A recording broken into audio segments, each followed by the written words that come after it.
మెల్లగా మొదలెడతారండి సిగరెట్లు కాల్చేవాళ్ళు. First cigarette కాల్చేయరండి, అంటాకులు, ఎండిపోయిన అంటాకుల్ని చుట్టకని చుట్టుకుని సరదాగా మొదలెడతారనమాట. ఏమన్నా మొదలెట్టిన తర్వాత మొన్న అంటాకు చుట్టుకుని కాల్చాం, ఈసారి నిజమైన చుట్ట కాలుద్దాం అనుకుంటారు. తర్వాత సిగరెట్లు కాలుద్దాం అనుకుంటారు. ఒకటి ఓ పెట్టి తర్వాత ఓ పెట్టి తర్వాత ఓ పెట్టి అలాగ రోజు నేను 100 సిగరెట్లు కాల్చేవాళ్ళు ఉంటారు.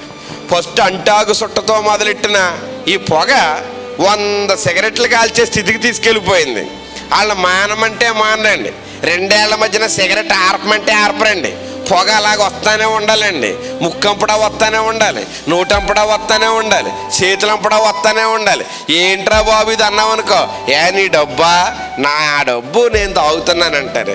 ఈ కాల్చిన సిగరెట్లన్నీ కూడా లోపల ఊపిరితిత్తుల నిండా పొగ పట్టేసి ఊపిరి పీలుద్దాం ఉంటే లోపల పొగ ఎక్కువైపోయి ఆ ఊపిరిని పీల్చుకుంటే అవి ఒప్పకుండా, లోపలికి పీలుస్తుంటే గాలి నిలబడకుండా దగ్గొచ్చేసి డాక్టర్ గారి దగ్గరికి వెళ్తే ఆయన కూర్చోబెట్టి అంటాడు, సిగరెట్లు కాలితే చచ్చిపోతావు అంటాడు. ఇతను సిగరెట్లు కాల్చకుండా ఉండలేడు, సత్యనని కాలుతూ ఉంటాడు. ఏదో ఒక రోజున లెక్క పూర్తవుతుంది, సచ్చి ఊరుకోండి. లెక్క రాస్తున్నాడమ్మా దేవుడు.